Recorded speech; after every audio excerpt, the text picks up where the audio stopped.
It's over. It's all over. I blew it again. I can hear Jameson's voice already. Brock, you loser! If I had given a real photographer that job, I would finally have the evidence to send Spider-Man away forever! You're through, Brock! When I am done with you, you won't be able to get a job taking wedding pictures in Siberia! I tried to fight it. Can't fight it anymore!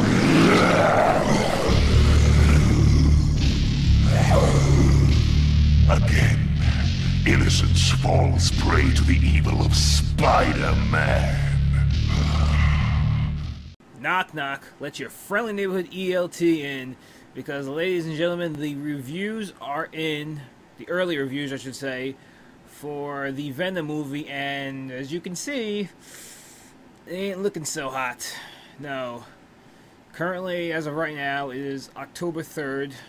It is 12:42 in the morning as I'm recording this video, and yeah, Venom's got a 30% rating on Rotten Tomatoes with an average rating of 4.6 out of 10, which is slightly below average for a movie.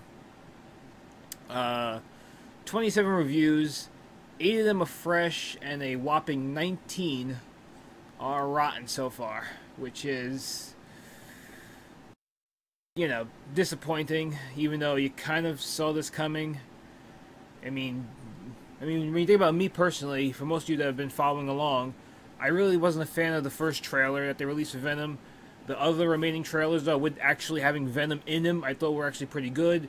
And especially now, with the TV spots that they've been putting up on the commercials or on YouTube that I've seen the TV spots, I think they've been spot on. They've been really good. And I was really starting to get a little hyped. I was like, okay, this is kind of looking pretty good. I'm still going to go see the movie. You know, it really doesn't matter. I don't go based on review scores, as I don't think really anybody should. You know, if you like it, if you think it looks interesting in your eyes, go see it. You know, just because a few people said that it's horrible, you may love it. Perfect example, the DCEU. I know there are people that hate the DCEU. I really don't hate the DCEU right now. Batman vs. Superman got bad reviews. I love that movie. Justice League, bad reviews. Love the movie. Suicide Squad, bad reviews. I like the movie. So, either way, Venom could be at 30% right now, and it could drop even lower to 2% for all I care, and I'm still going to go see this movie because I'm a fan of Venom, and from what I've seen so far, it looks interesting. But reading some of these reviews, or at least some of the tweets that I saw last night, because they had the premiere, and some people were tweeting their reactions to it. Some of them were saying that the best parts of the movie were actually Tom Hardy as Venom. He did a really good job, but the supporting cast was kind of meh, and the whole movie script and the story is just pretty meh, which you could kind of tell from the trailers. That's one thing that I've noticed. I figured that Tom Hardy and Venom would be a great job.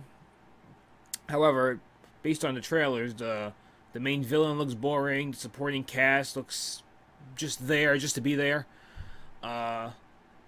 What's funny to me, though, is that there are actually some people that were saying that this movie is as bad as the Catwoman movie and the Fantastic Four movie that came out like 4 or 5 years ago now. And that sounds a little too extreme, if you ask me. Again, I'm just going based on what I've seen on the trailers. I haven't seen the movie so far. I'm probably going to end up seeing it sometime this weekend. Whether that be on Friday or Saturday, I don't know yet. I don't have tickets yet.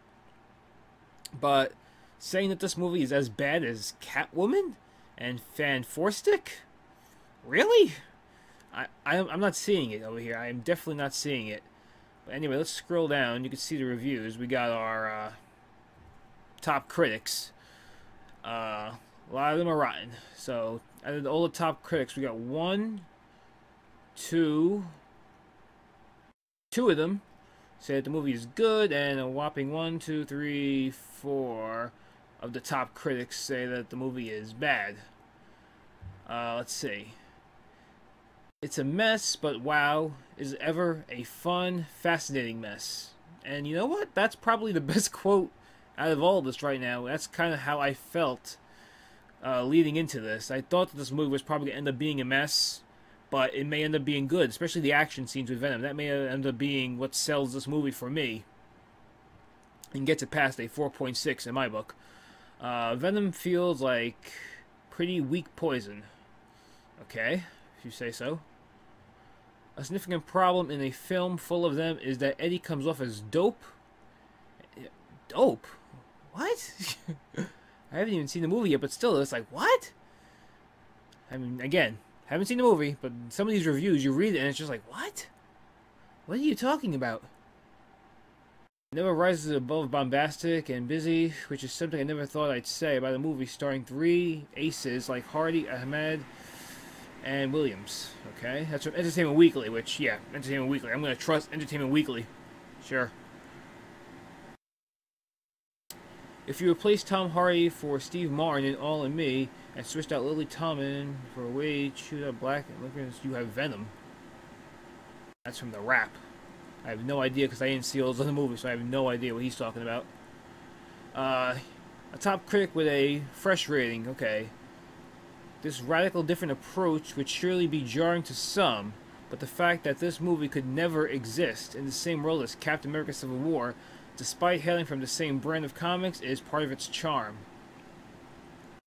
Alright, so now he says it could never exist in the same world as Captain America Civil War, obviously talking about Civil War with the MCU.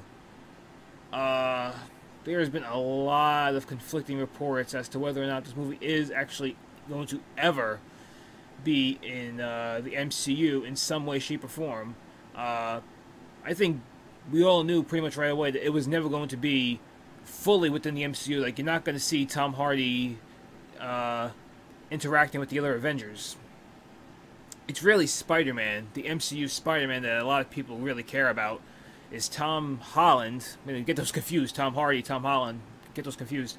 Is Tom Holland ever going to make an appearance in a possible sequel, if there's ever going to be a sequel to this movie?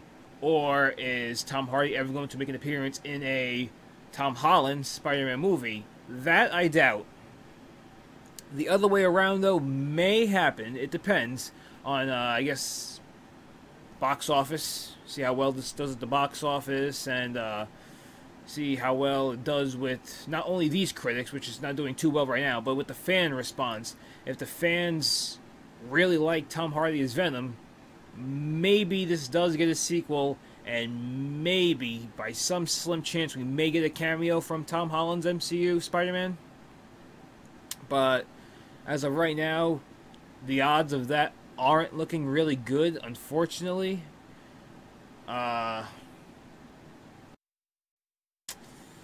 Yeah. What can you say? What can you say? What can you say? I am disappointed, but not surprised at all by the so far negative reviews of the Venom movie.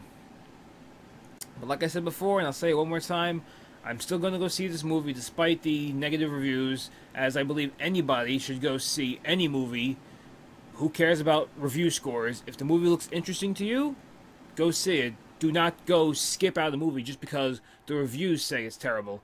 You know, it might be the greatest movie in the world to you, however, the critics may say it's absolutely horrible. Everybody has different taste. And that's pretty much the most I can say about Venom. Again, I'm not defending it, but I don't know. I guess I'll know in about a few days from now when I go see it, and I'll probably end up making a similar video like this where I review Venom. Spoilers, non-spoilers, who knows. So far, I'm going to say these reviews, I'm going to say there's probably some slight exaggeration in them. Maybe it's not as bad. I wouldn't say 4.6. I'm going based off the trailers here. Going based off the trailers, I would say this movie is maybe a 6 or a 7 out of 10 instead of a 4.6. That sounds just a little bit too low, but who knows? I guess we'll find out in a couple days. Until next time. Spider-Man, Spider-Man.